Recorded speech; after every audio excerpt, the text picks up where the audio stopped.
No llores, Sophie. Por favor, no llores que me partes el alma. Quédate cerquita de mí y no dejes que el frío te gane. Te lo prometo por lo que más quieras que todo va a estar bien, dijo el pequeño Mateo mientras se quitaba su único suéter escolar, una prenda raída y llena de remiendos, para cubrir los hombros de su hermanita de apenas 6 años. Bajo aquel techo de lámina oxidada, que apenas servía de refugio en un paradero de autobús abandonado, en lo más alto del Ajusco, la neblina era tan espesa que parecía querer tragárselos. Lo que estos niños no sabían era que en medio de esa tormenta de granizo que golpeaba como pedradas, un encuentro fortuito estaba a punto de desenterrar secretos que llevaban 3 décadas sepultados bajo el cemento y la ambición. Quédate conmigo hasta el final de este relato, porque lo que sucedió cuando las luces de un auto de lujo iluminaron esa escena te va a demostrar que el destino tiene formas muy extrañas de cobrarnos nuestras deudas más antiguas. Antes de seguir, por favor suscríbete al canal para apoyar mi trabajo. Me ayuda muchísimo a seguir contándote historias que tocan el corazón. Y al terminar, no olvides dejarme un comentario con una nota del 0 al 10. Tu opinión es lo que mantiene viva esta comunidad.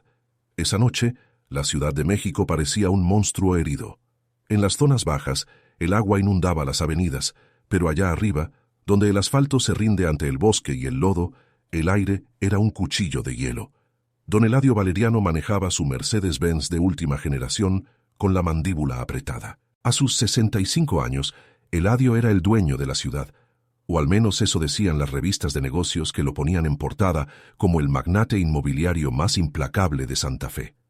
Sus torres de cristal y acero se alzaban hacia el cielo como monumentos a su propia voluntad, pero dentro de ese auto blindado, rodeado del olor a cuero fino y madera de nogal, Eladio no era más que un hombre seco, un hombre que se había quedado sin nada por tenerlo todo. Era viudo, no tenía hijos y sus amigos eran tan falsos como los contratos que firmaban.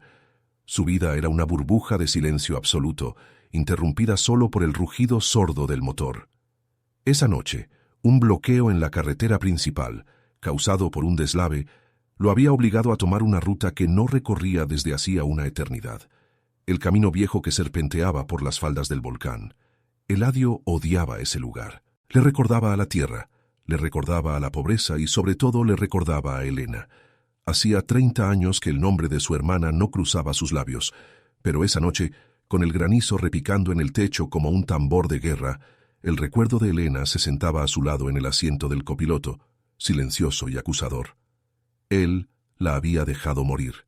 No con sus manos, claro, sino con su indiferencia. Cuando Elena decidió casarse con un hombre de campo, un hombre sin apellido ni fortuna, Eladio, que en ese entonces empezaba a escalar la pirámide social de la capital, lo vio como una traición. Él quería linaje, quería conexiones, y una hermana casada con un campesino era una mancha que no podía permitir en su currículum de hombre de éxito. La borró de su vida, le negó cualquier ayuda cuando la enfermedad tocó a su puerta y dejó que el tiempo y la miseria hicieran el trabajo sucio. Eladio pensaba que el dinero era una armadura que lo protegería de la culpa, pero la culpa es como el moho, siempre encuentra una grieta por donde colarse. De repente, el camino se volvió un río de fango. Eladio tuvo que clavar los frenos cuando una figura apareció entre la bruma. El auto patinó, los sistemas de seguridad electrónica pitaron con urgencia y el vehículo quedó de lado, con las luces de xenón apuntando directamente hacia el paradero destrozado. Eladio soltó un insulto entre dientes, con el corazón latiéndole en la garganta. Se quedó ahí, con las manos aferradas al volante calefactado, mirando a través del parabrisas bañado por la lluvia. Lo que vio lo dejó sin aliento. Ahí estaban ellos, 2 niños que parecían sacados de una pesadilla o de un cuadro de la época más triste de la historia. Mateo, con apenas 10 años, estaba en camiseta de algodón, temblando de una forma violenta, rítmica, casi inhumana. Sus labios estaban adquiriendo un tono azulado que contrastaba con la palidez extrema de su rostro. A su lado, la pequeña Sofía lloraba en un silencio absoluto, un llanto de esos que nacen del agotamiento total, abrazada a una mochila vieja que parecía contener toda su vida. Mateo la rodeaba con sus brazos flacos, tratando de darle un calor que él ya no tenía, susurrándole cosas al oído mientras cerraba los ojos con fuerza. Eladio sintió un sismo interno. Aquella imagen era un espejo roto que le devolvía su propio pasado. Él también había sido ese niño, Él también había pasado hambre y frío en los callejones de la ciudad antes de aprender a pisotear a los demás para subir. Pero había una diferencia que le dolió más que el clima. Mateo no era un cobarde. Mateo estaba entregando su vida, literalmente, para que su hermana no sintiera el rigor de la montaña. En un impulso que no recordaba haber tenido en décadas, Eladio bajó la ventanilla. El aire gélido entró en la cabina de lujo, rompiendo el ambiente controlado y artificial. «¡Oye, niño!», gritó Eladio, con la voz quebrada por la falta de uso.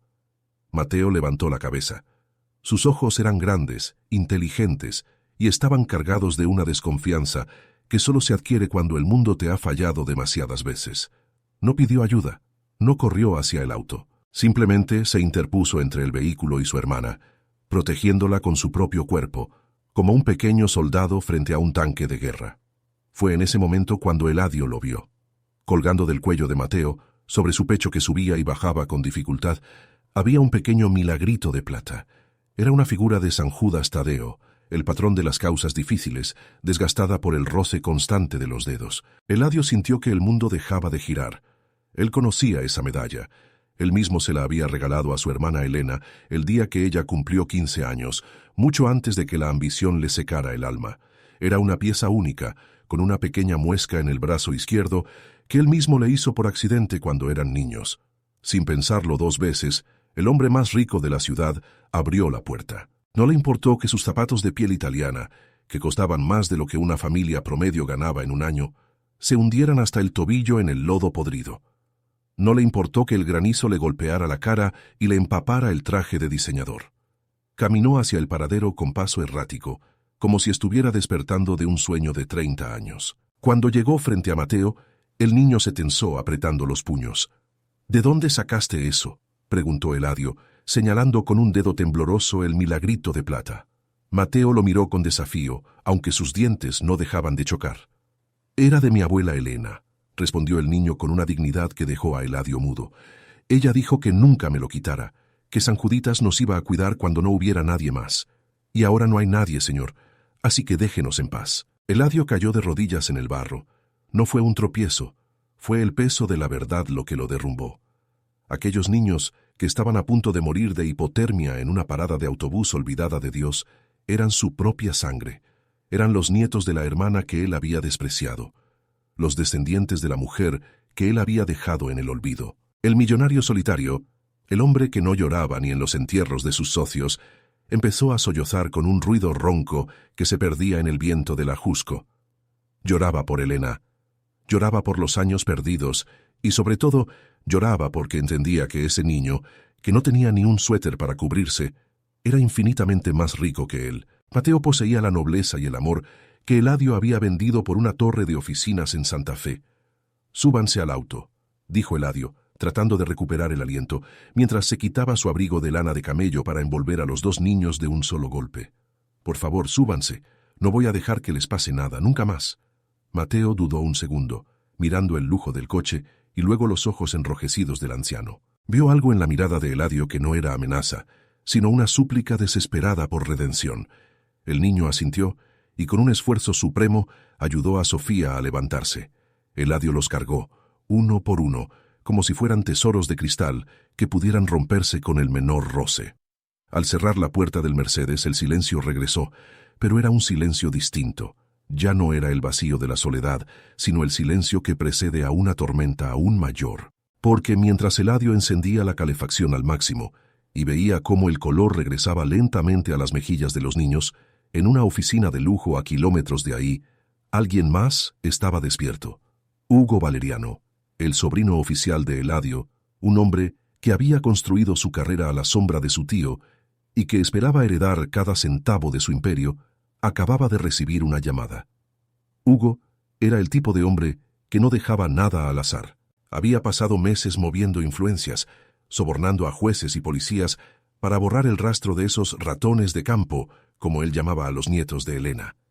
Sabía perfectamente quiénes eran Mateo y Sofía, y sabía que si Eladio alguna vez ponía sus ojos en ellos, su propia fortuna se esfumaría como el humo. Eladio arrancó el motor y puso rumbo a su mansión, sin saber que al salvar a esos niños de la tormenta del Ajusco, acababa de declarar una guerra interna que pondría a prueba no solo su dinero, sino su capacidad de volver a ser humano.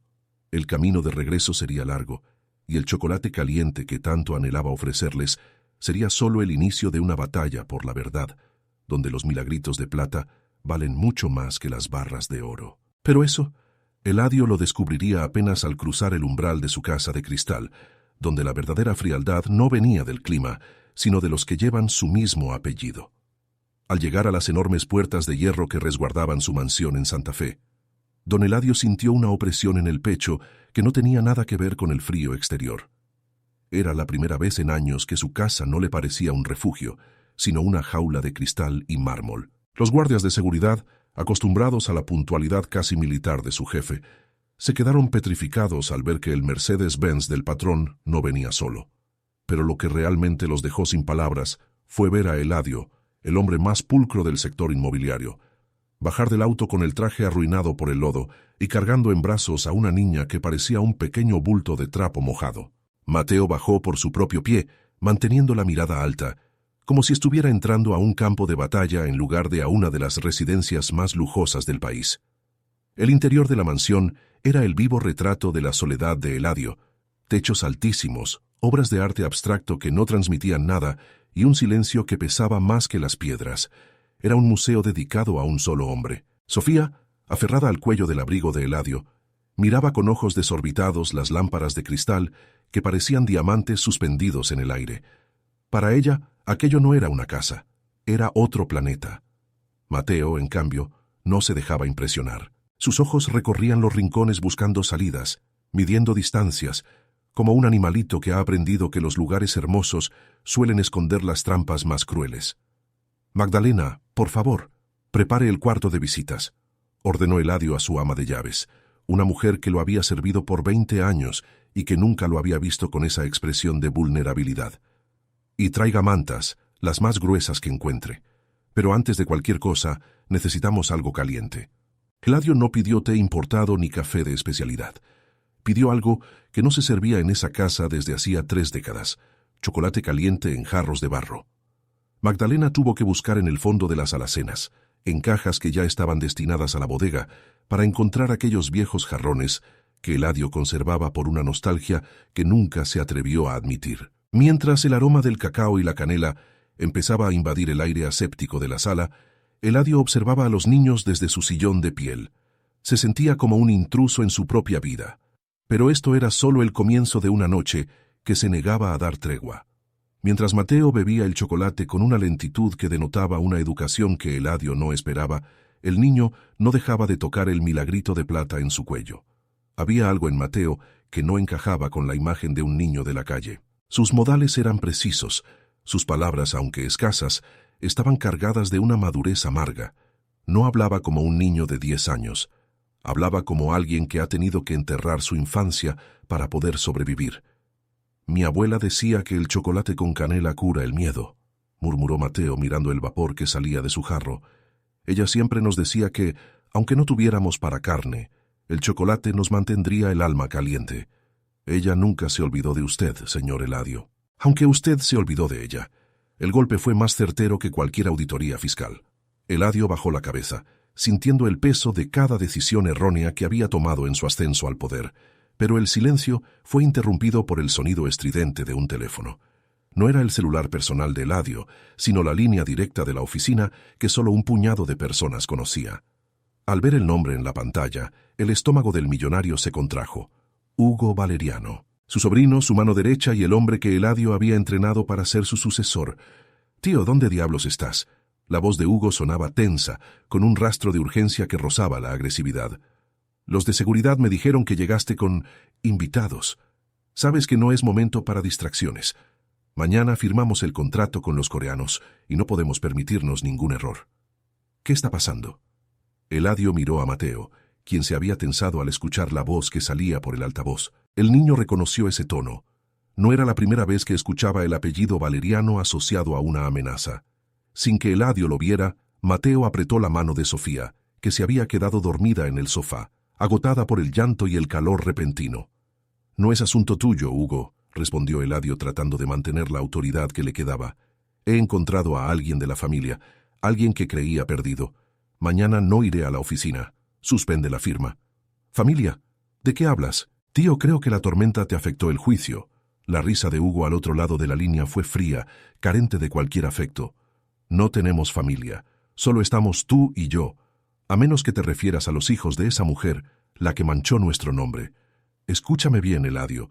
No sé qué tontería estés planeando, pero no voy a dejar que arruines décadas de trabajo por un ataque de sentimentalismo senil. Mañana estaré ahí a primera hora. Al colgar, Eladio se dio cuenta de que el enemigo no estaba afuera en la lluvia, sino que compartía su propia sangre y sus propias ambiciones. Hugo no era solo un sobrino ambicioso, era la versión más oscura de lo que el propio Eladio había sido, y eso lo aterraba. Pero lo que ocurrió a continuación dejó al millonario en un estado de asombro absoluto.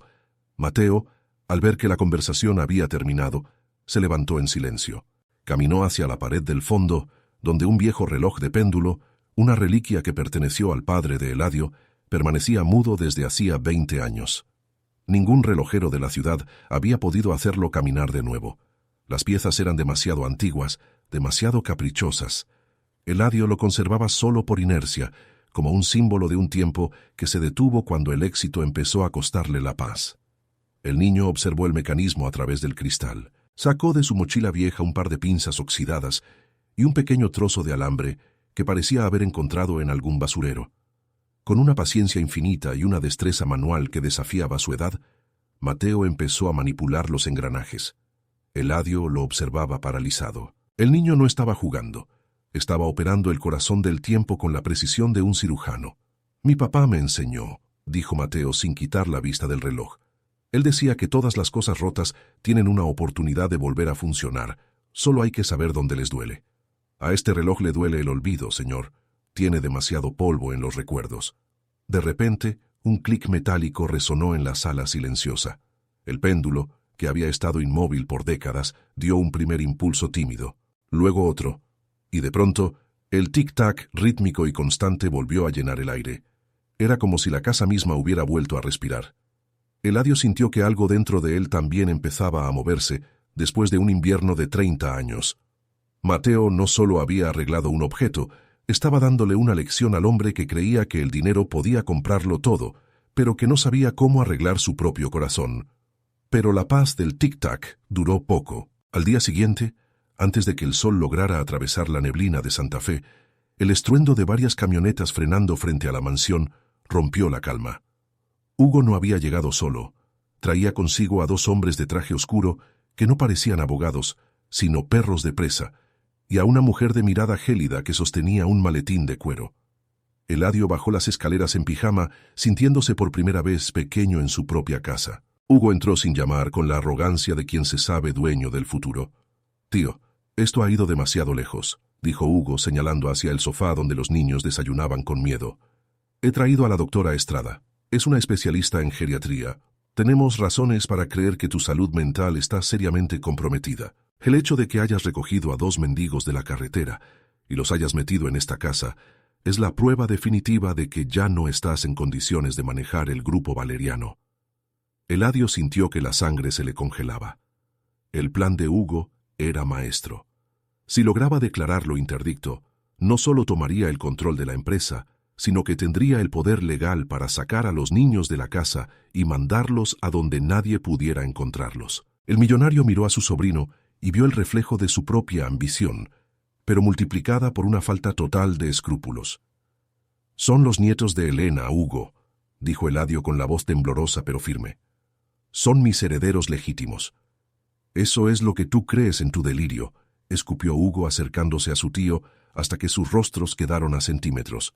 «Para el mundo, son 2 niños sin identidad que encontraste en un paradero. Y si intentas legalizar esto, sacaré a la luz cada movimiento sospechoso que hiciste para levantar esta empresa. Te hundiré con todo y tus torres de cristal. Tienes 1 hora para entregarlos a la patrulla de servicios sociales que viene en camino, o mañana el titular de todos los periódicos será sobre tu demencia senil».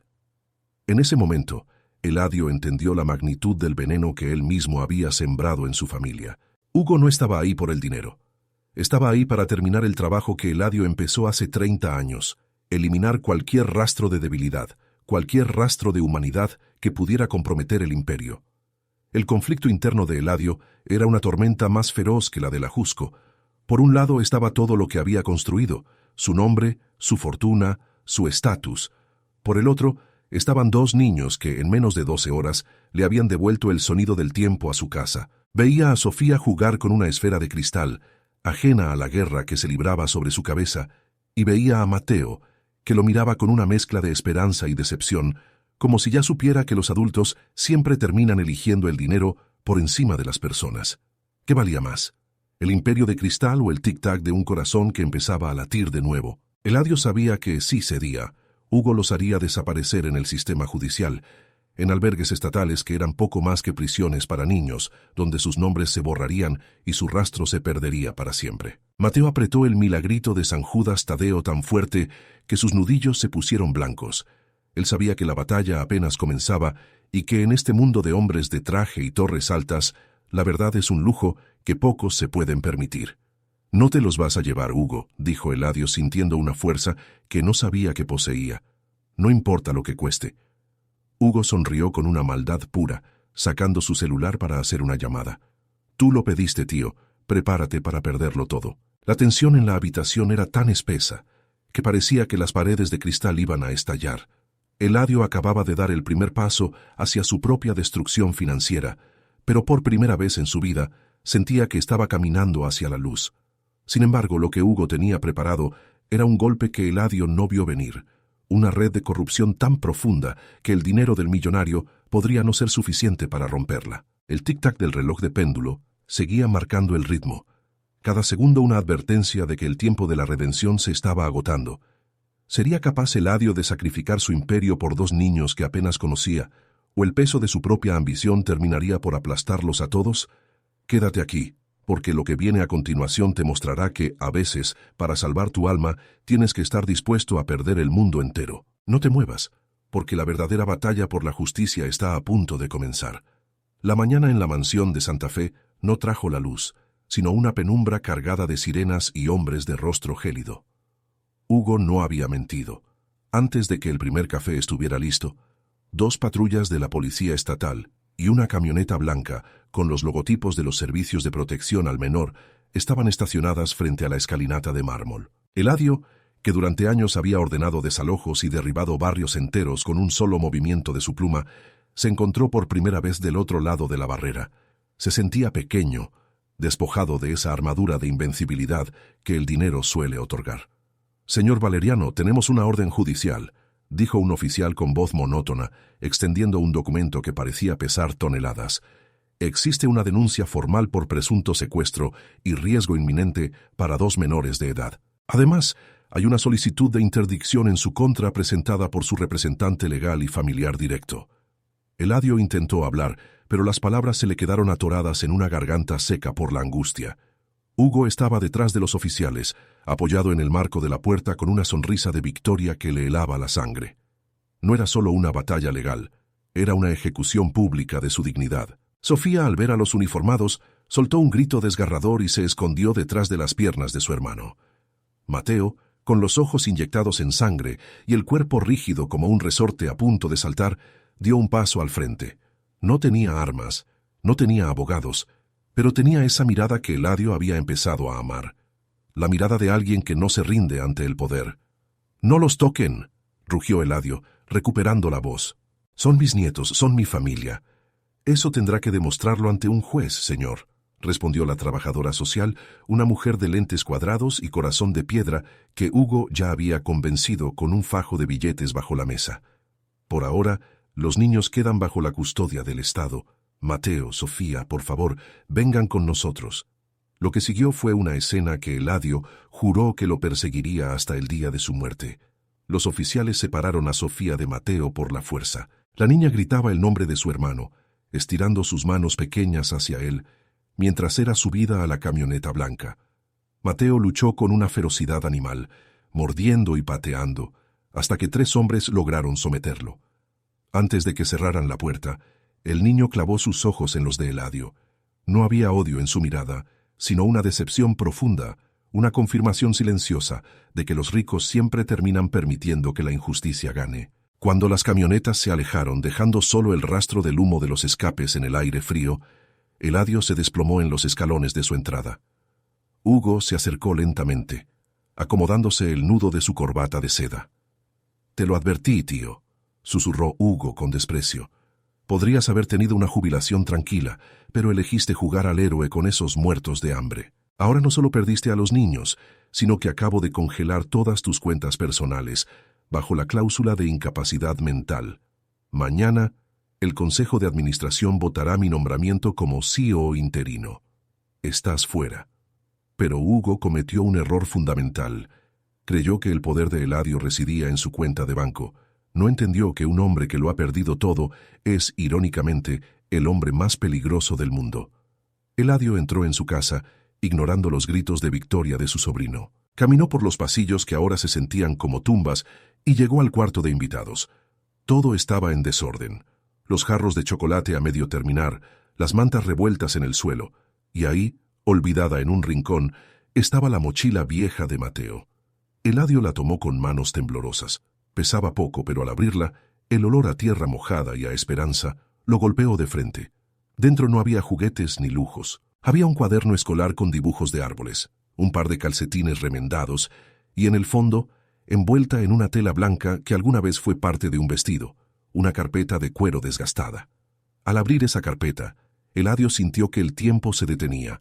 No eran solo papeles, era la confesión de una vida. Ahí estaba el testamento original de su hermana Elena. No era un documento notariado en las oficinas de Santa Fe, sino una carta escrita a mano, con una caligrafía temblorosa, pero llena de una paz que Eladio nunca había conocido. Elena sabía que se estaba muriendo. Sabía que sus nietos quedarían a merced de un mundo que no perdona la pobreza. Pero lo más increíble es que la carta no estaba llena de rencor hacia el hermano que la abandonó.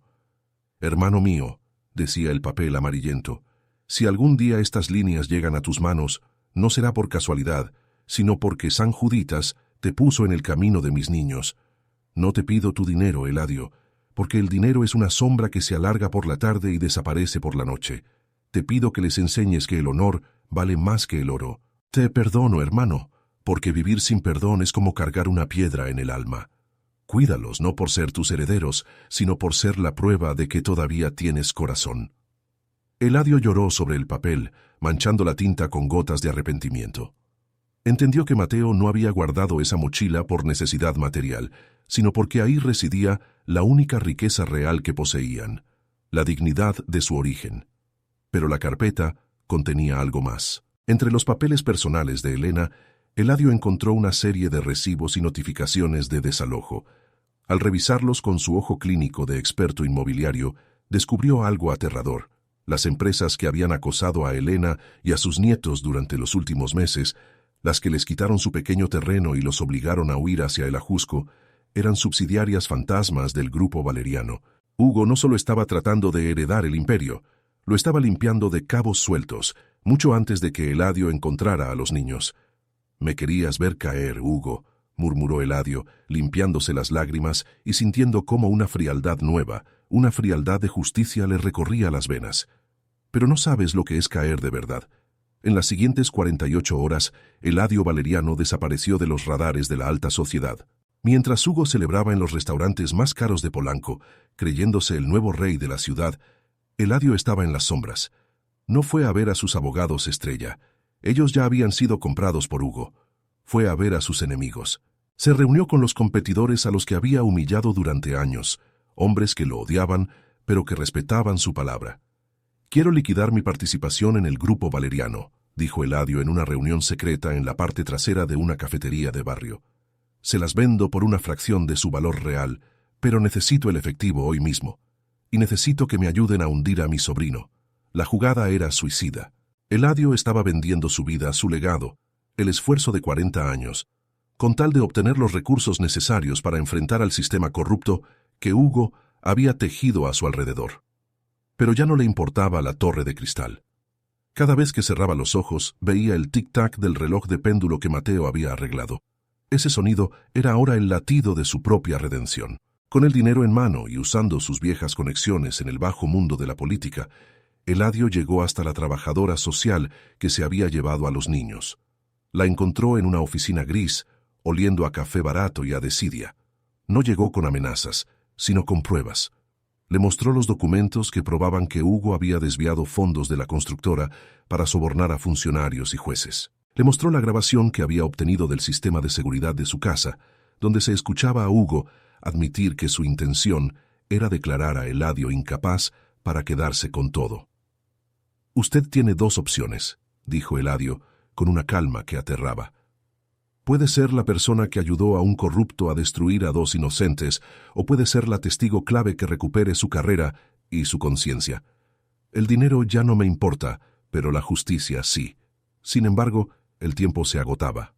Hugo, al enterarse de que su tío estaba moviendo piezas en el tablero, decidió acelerar el proceso. Había logrado que un juez de lo familiar programara una audiencia de emergencia para trasladar a Mateo y Sofía a un centro de detención juvenil de alta seguridad en otro estado, alegando que Eladio representaba un peligro físico para ellos. La noche antes de la audiencia, Eladio regresó a su mansión vacía. Se sentó frente al reloj de péndulo. El sonido del tic-tac era constante, seguro, como el paso de un soldado hacia la victoria. Se dio cuenta de que durante 30 años había estado muerto, rodeado de lujos, pero muerto por dentro. Mateo, con su suéter roto y sus manos hábiles, le había devuelto la vida. Y ahora Eladio estaba dispuesto a dar lo que quedaba de esa vida para devolverles a ellos la libertad.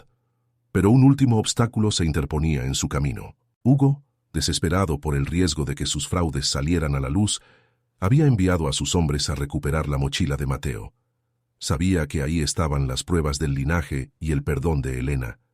Cuando Eladio escuchó el cristal romperse en la planta baja, supo que la guerra había llegado a su puerta. No tenía guardias, los había despedido a todos para que no fueran cómplices de su sobrino. Estaba solo con una mochila vieja y un milagrito de plata en el bolsillo. «No van a entrar», susurró Eladio, levantándose del sillón con una determinación que el dinero nunca le dio. «Esta casa ya no es un museo, es una fortaleza». Lo que Eladio no sabía era que Mateo, en el albergue estatal, también estaba librando su propia batalla.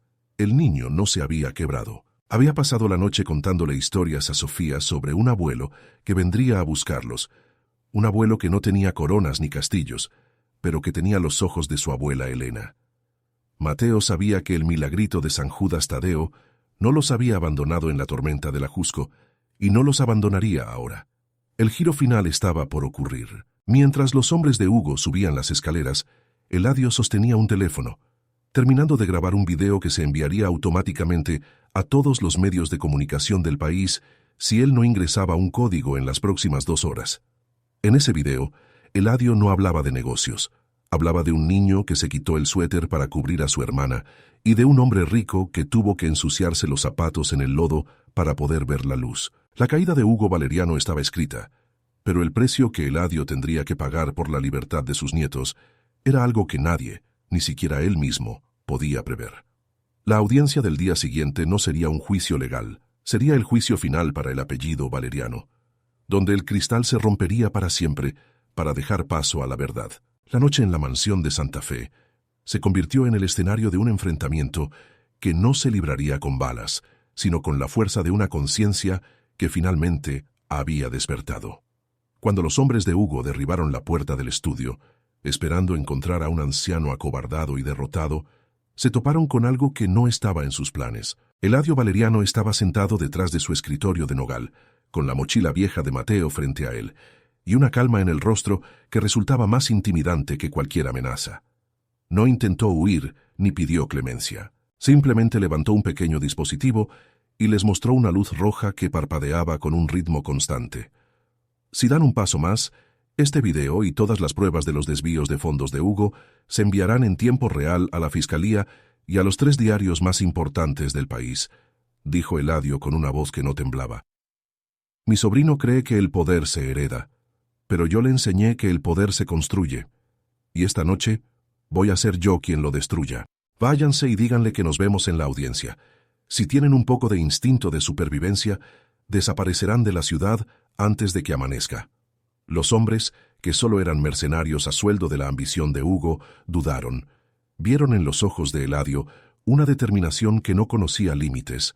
la determinación de un hombre que ya no tiene miedo de perder sus torres de cristal porque ha encontrado algo mucho más valioso entre el lodo y la tormenta. Sin decir una palabra se retiraron, dejando a Eladio solo con el tic-tac del reloj de péndulo que Mateo había devuelto a la vida. Pero la batalla final apenas comenzaba. El escenario real de la caída de Hugo no sería esa casa fría, sino una pequeña sala de audiencias privadas donde se decidiría el destino de 2 niños inocentes. A la mañana siguiente, el edificio de los juzgados de lo familiar estaba rodeado de una atmósfera pesada. Hugo Valeriano llegó temprano, vistiendo un traje que costaba más que la casa donde Elena había pasado sus últimos días. Se sentía victorioso. Había movido sus hilos, había comprado silencios y estaba seguro de que, en cuestión de minutos, el juez firmaría la interdicción de su tío y el traslado permanente de los niños a un albergue de máxima seguridad. Para Hugo, Mateo y Sofía no eran seres humanos. Eran errores en una hoja de cálculo que debían ser eliminados. Cuando Eladio entró en la sala, el murmullo se extinguió. No traía a sus abogados estrella de Santa Fe, ni venía rodeado de guardaespaldas. Se veía cansado, con las ojeras marcadas por una noche de insomnio, pero traía la mirada limpia, una mirada que Hugo no recordaba haber visto nunca en su tío. Eladio se sentó en silencio, ignorando la sonrisa burlona de su sobrino. Pero lo que Hugo no vio fue a la mujer que entró minutos después por la puerta trasera. La trabajadora social, la misma que él había sobornado, ahora caminaba con la cabeza baja y una carpeta llena de arrepentimiento. «Señor juez», comenzó Hugo con una voz cargada de una falsa preocupación que resultaba nauseabunda. «Estamos aquí para proteger la integridad del grupo Valeriano y, sobre todo, la salud de mi tío. Sus acciones recientes al traer a niños desconocidos a su hogar y poner en riesgo su patrimonio son señales claras de un deterioro cognitivo que no podemos ignorar». El juez, un hombre de rostro severo, miró a Eladio. «¿Tiene algo que decir en su defensa, señor Valeriano?» Eladio se levantó lentamente. No miró al juez, miró directamente a Hugo. «Durante años creí que el éxito era una estructura que se medía en metros cuadrados y cuentas bancarias. Me equivoqué. El éxito es poder mirar a los ojos a un niño y saber que no le has fallado. Hugo dice que estos niños son desconocidos, pero la verdad es que él los conocía mejor que yo. Él los persiguió, les quitó su hogar y trató de borrarlos del mapa porque sabía que ellos representan la única verdad que no puede comprar, la sangre y el honor de mi hermana Elena».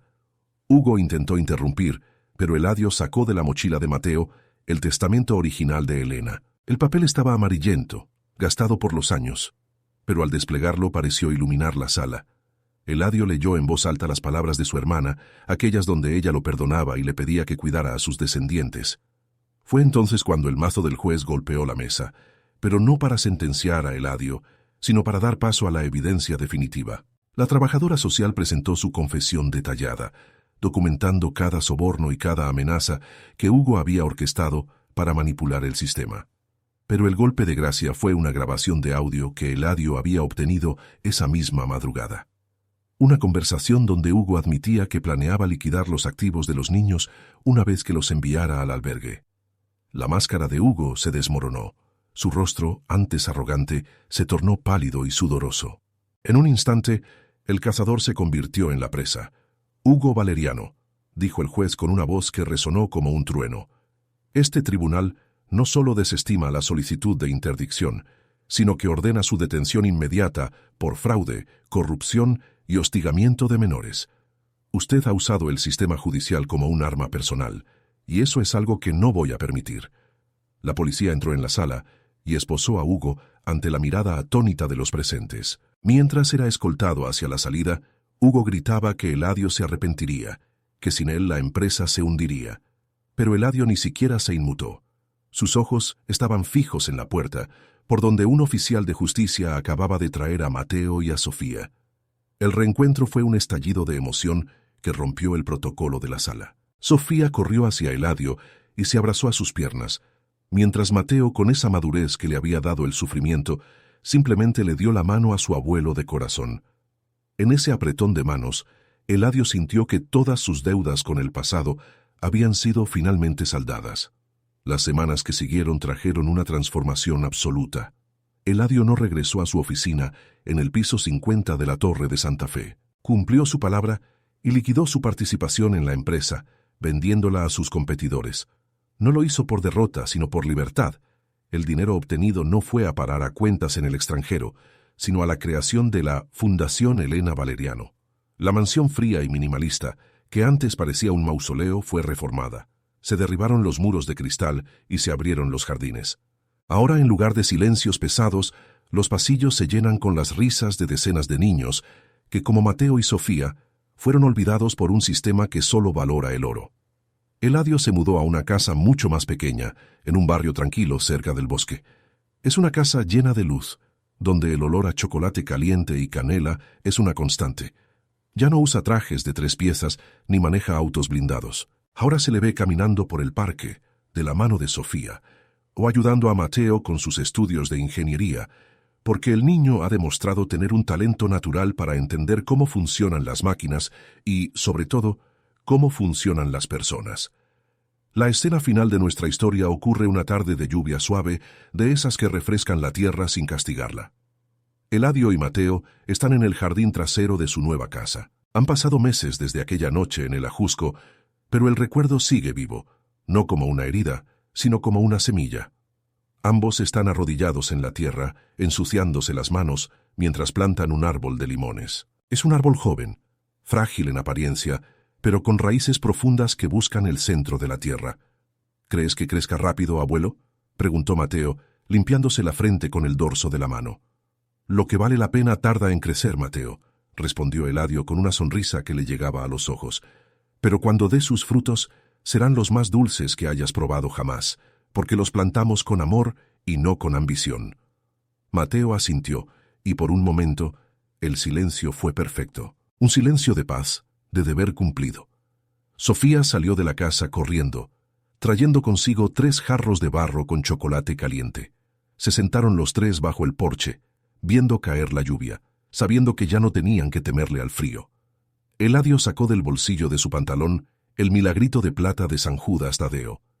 Ya no estaba oculto en un cajón ni colgado en un cuello tembloroso por el frío. Ahora, Eladio lo llevaba como un recordatorio constante de que la verdadera riqueza no se cuenta en ceros, sino en la capacidad de cubrir el frío de alguien más, incluso cuando tú mismo tienes frío. Esa medalla ahora cuelga orgullosa en el espejo retrovisor del auto sencillo que Eladio maneja para llevar a los niños a la escuela. Cada vez que el sol golpea la plata, un destello de luz ilumina la cabina, recordándole que la justicia no es solo un castigo para los malos, sino una restauración de la dignidad para los inocentes. Eladio Valeriano, el hombre que una vez creyó que el mundo se dividía entre los que compran y los que son comprados, finalmente entendió que lo mejor de la vida es aquello que no tiene precio. La historia de don Eladio, Mateo y Sofía nos deja una lección que resuena más fuerte que cualquier discurso.